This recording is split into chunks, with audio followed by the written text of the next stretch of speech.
Well, good evening, y'all. This is Matthew out at the Piney Woods Homestead. Welcome back to our homestead. Today I want to take you around and show you all of the different animals that we raise here on our homestead and explain to you the reason that we raise the certain specific breeds of livestock that we do. Maybe you'll find it beneficial for your homestead or your homestead to be. Guys, if you've subscribed to the channel, we appreciate you very much. If you hadn't, hit that subscribe button. We're putting out 3 videos a week that will hopefully inspire you on your homestead or your homestead to be. So we're going to get to it. No driving nails today, no running the sawmill, nothing like that. Just an easy day of going around and checking on the animals. I hope you enjoy. So guys, we're going to start off with these Ranger meat bird chickens. But first let me get them just a little bit of water real quick because they're drinking more and more as these days go on and they get bigger. Look out, little guys.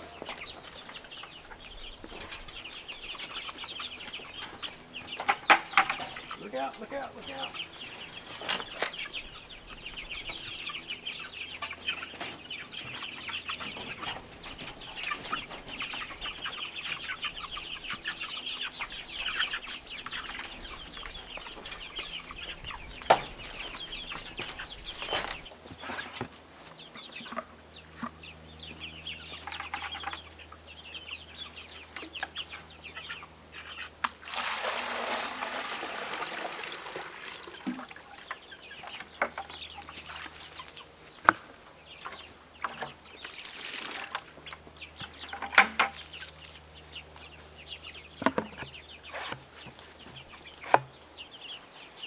Now guys, I'm just giving them half of a waterer right now because it's middle of the day and we'll come back through here this evening, fill the water all the way up and feed them real good. But they're getting bigger and they're drinking more water. That's a good thing. Now guys, let's talk chicken for just a minute while I sit back here behind the camera on a 5-gallon bucket, resting my wore out knees. We've been raising Rangers now on the Piney Woods Homestead. I believe this is our 4th year raising these birds. We started out raising them in the coop that is now our composting chicken coop. And we drug that thing around this little field, our side yard, anywhere we had grass to raise them out 8.5 to 9 weeks. I think the best year we ever had, we raised them in 8 weeks. And that was in a perfect condition spring, not too cold, not too hot. We were able to get the weight on them a little bit quicker. But as a rule of thumb, it takes us about 9 weeks to get these birds to processing weight. And our average processing weight, once you have processed the birds and done all of your weighing on a final dressed bird, our average weight is just over 5 pounds per bird. And that was with raising roosters and hens. This group here, we decided to try something different and raise roosters only. They're a little bit more aggressive with each other, but they're extremely active and they put on weight very quickly and easily. Another reason that we chose to raise Ranger chickens instead of the Cornish cross birds like we even did as a family growing up in our chicken houses was because you can't buy this bird in a grocery store. We wanted to be able to raise livestock on our homestead that is unique, that has a better meat quality, a richer flavor, and an animal that is hardier than what we used to raise in a chicken house. I remember as a kid, I'd walk through those chicken houses barefooted to pick up dead chickens. People say that's why I got so much bigger than my brothers. I don't know if that's true or not. It's probably a wonder I'm still alive. A miracle I'm still alive. But anyways, we'd pick up deads every single day.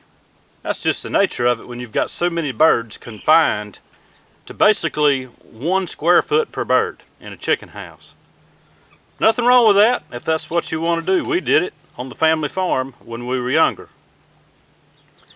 The coops that we run our birds in, every coop we've ever had, we give them about 2 square foot per bird.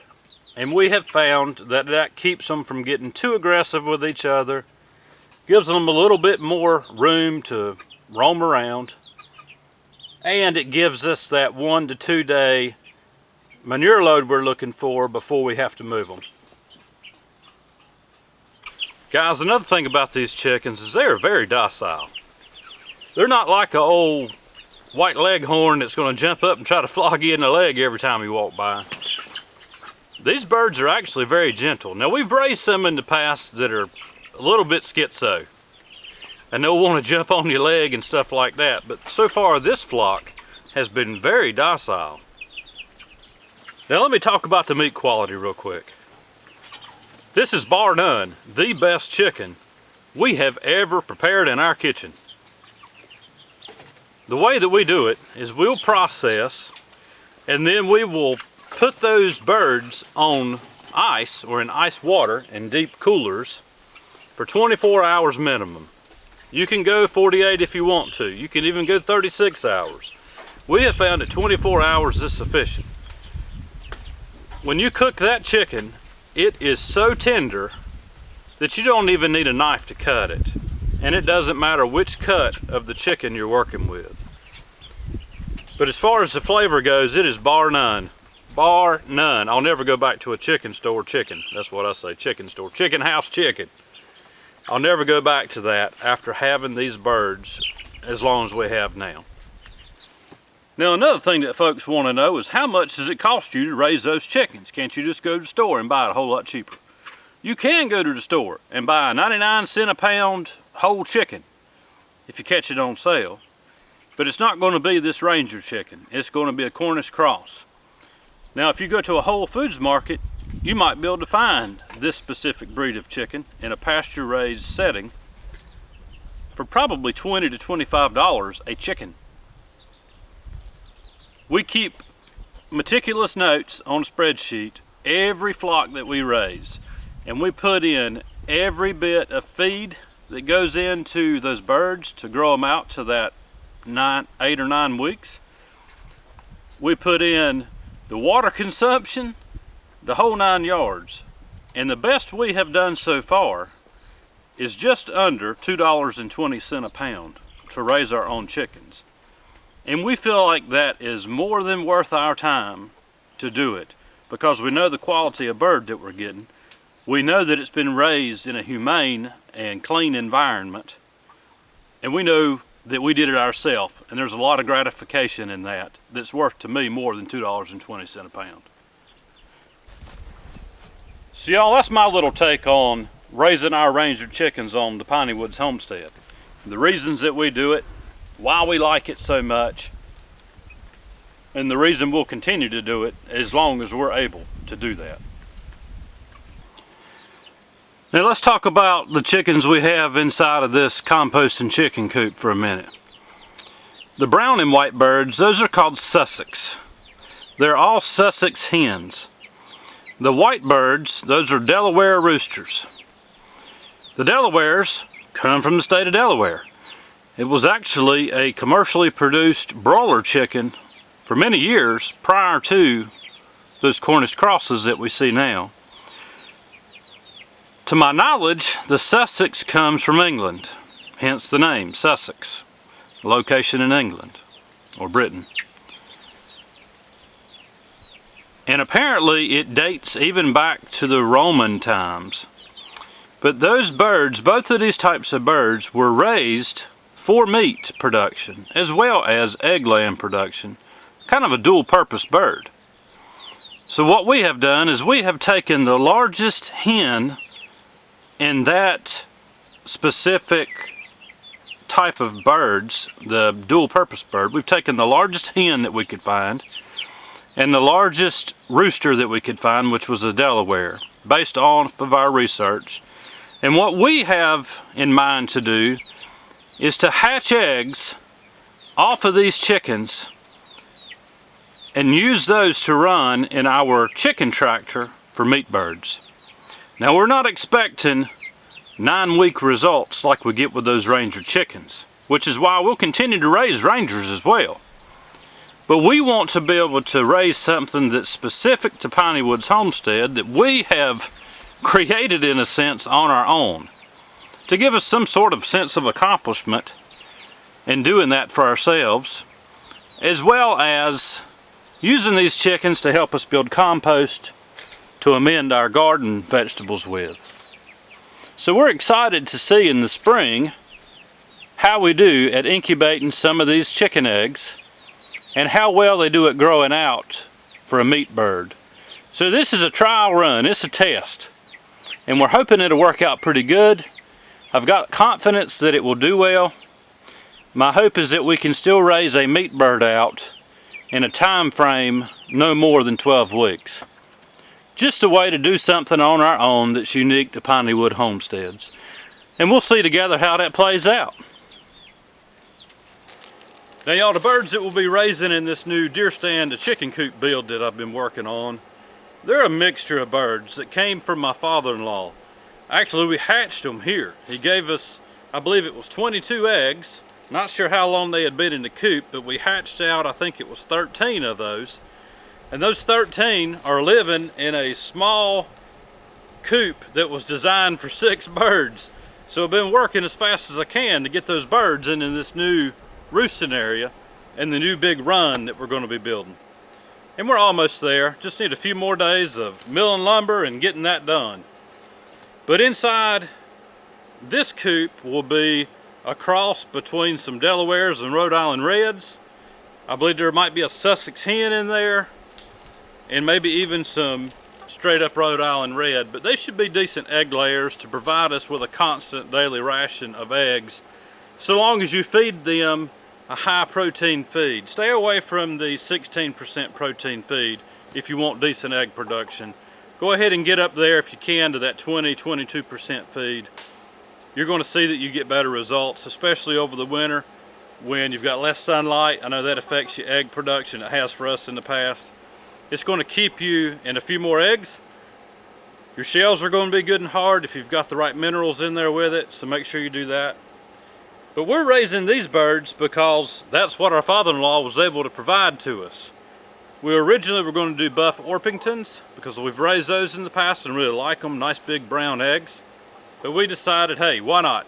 Let's go ahead and give this a try and see how it works out, because we really wanted some more chickens back on the homestead, because we have been without laying hens for at least a year and a half now, because this building a new coop has been in the plans and it's just been sidetracked because we've done so much with raising hogs. I know you've seen these chickens before on here, but I'll show you again. I believe that's pretty much a straight up Sussex. It looks like it's a rooster. We were hoping it was going to be a hen. This is going to be a Delaware cross. I'm not sure what it's crossed with, but I believe it's going to be a Delaware cross. And we've got some other birds in there that look to be pretty close to being straight up Rhode Island or New Hampshire Red. But they'll do just fine. Now we're going to get down here to Rosie's lot, because got something special to show y'all that we are extremely excited about. And if you've been watching the channel at all, you know that we've been anticipating something new on the homestead. So let's get down here and I'll show you just what we have. Now I want you to look at that. 5 beautiful babies. Rosie, she's a Hereford cross. And when I say cross, her mother, the sow that gave birth to her, was a Hereford. The sire, the stud, the daddy, was told to be an Idaho pasture pig. Whether or not that's true, I don't know, because we never got to see the father. However, Rosie surely has a lot of markings consistent with Hereford, as well as Duroc and Berkshire, so it's hard to tell. But we knew years ago when we started getting into this that we wanted to raise Hereford pigs. And the reason we wanted Hereford, I'll get to in just a second. But just take a look at these little guys. They were born on the 19th. I believe it was the 19th. It was around midnight, 1 o'clock, 2 o'clock in the morning.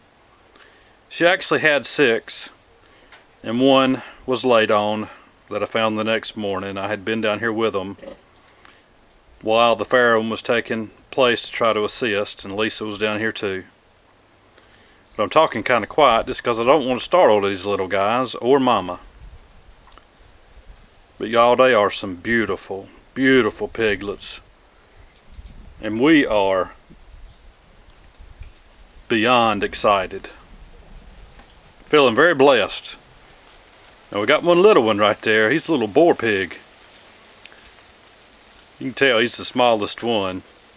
He was the second one born too. But he's coming on pretty strong now. But man, these pigs are looking good. Beautiful little pigs.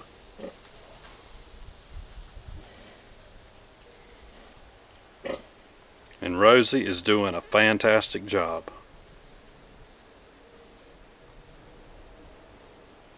Now let me talk a little bit about why we went with the Hereford breed of pig to raise on the Piney Woods Homestead. And I got an ant running up my shirt here, so bear with me. And it's biting me. Anyways, I think I got it. We chose Hereford pigs for a couple of reasons. One, you can't find them in our neck of the woods. We wanted something that was unique to our homestead. I've been around Berkshire being raised because my father raised Berkshire. I've been around blue butts, as they call them, in the commercial hog industry because I've been around that as well. We wanted something that we could raise here that was more of a heritage breed hog, that we could not only get high quality meat from, that you can't get in the grocery store, by the way, as well as lard. Because we like cooking with it, y'all. It's just so good. We like frying chicken in it. We like making biscuits with it. We like making pie crusts with it. There's so much that you can do with it. But anyways, aside from that, we love the way that they look. They're unique. It's not a pig or a hog that is raised in our area. It's mainly a Midwest type of animal. And that's actually where it originated. I believe Illinois or Iowa. I believe that's correct. Now we actually did AI on Rosie to get this litter of pigs. And it took us 3 tries, y'all, because we were learning what we were doing. The first time we didn't hit the timing just right. The second time she settled, she became pregnant, but she miscarried 14 days in. We thought we were going to lose Rosie. And Lisa and I, Lisa especially, would come down into the woods and bottle feed Rosie Gatorade throughout the day and give her little bits of feed to try to get her to eat. She lost a bunch of weight. We thought she was going to die from this miscarriage. Had to give her a little bit, I believe it was Advil is what was vet recommended. But she pulled through, and we decided we're going to try it one more time. So we AI'd again, and she took just like that. And actually, it was hard for me to tell that she was pregnant until probably about a month ago. It's 3 months, 3 weeks, and 3 days until they farrow. And I was still concerned, even though she had missed her monthly cycle, I was still concerned that she was not pregnant, but obviously she was. And she delivered some beautiful babies. But we chose to raise the types of animals here on our homestead that we wanted. It's going to be different for each of you. You raise what you want to raise on your homestead. After you've done the research, you've looked at everything, you've talked to everybody and their brother about what you want to do. You raise what you want to raise. If you want to raise Cornish cross chickens, by golly, raise Cornish cross chickens. If you want to raise Rangers, raise them. We love them. If you want to raise blue butt hogs like you can get in a hog house, raise it. If you want to raise Berkshire or Tamworth or Idaho pasture, guinea hog, whatever you want to raise, you raise it. Because you're the ones putting the money into it and the investment and the time and the work that it takes to raise your own food. Raise whatever you want to raise. We just chose to raise Hereford because we love to look at it. It's unique. It's not in our area. And it's a heritage meat quality a heritage meat breed that is declining in numbers in the U.S. Those are the reasons that we chose to raise it. And if we end up selling some piglets through the course of time doing this, that's good too. You know, it helps us recover a little bit of the cost involved in the AI or the feed bill, things of that nature. But I will tell you, we have noticed that these Herefords and the Hereford cross we started with have been really good on feed. To top them out, we were doing it on average there towards the end about 6 to 6.5 pounds of feed a day. It didn't break the bank to raise those hogs. So if you're not raising pigs, do your research and decide what you want to raise. Now guys, I appreciate you spending just a little bit of time with us today at the Piney Woods Homestead. I know this hadn't been a running a sawmill, running a tractor, flying around on the gator, building project kind of day. Just going around and showing you the livestock that we're raising and explaining to you why we raise it. I may have missed a few things here and there. If you have any questions or comments, drop them below. I'll get back to you. If you have any specific questions that I didn't cover in the video, leave me a question in the comments, and like I said, I'll get back to you. But guys, we absolutely love living this way. Wouldn't trade it for anything. Some people say, why are you doing that for? You can go to the grocery store. Well, I grew up doing this. You know, it's in my blood. My family's been doing it in North Carolina for at least 7 generations now. Farming of some type. And so it's just in my blood. And so I enjoy doing it. Some people play golf. Some people have bass boats. We raise hogs and chickens and gardens. That's what we enjoy. We like the work involved. We like the reward that comes with it, the gratification from raising our own food. And so we hope to inspire you if you're not doing it. And if you are, we hope we inspire you still. But thanks guys for spending just a little bit of time with us today at the Piney Woods Homestead as we went around, looked at all the animals, and kind of explained to you why we do what we do. If you hadn't subscribed to the channel, go ahead and do that now if you would. We're putting out 3 videos a week showing you how we do things on our homestead. Maybe it will help you. If you have, we appreciate you. Hit that like button on your way out the door. That'll help us get noticed a little bit more because we enjoy doing this and we plan to continue so that we can be a blessing to you guys, and we hope that we are. Y'all have a great day, and we'll see you on the next video.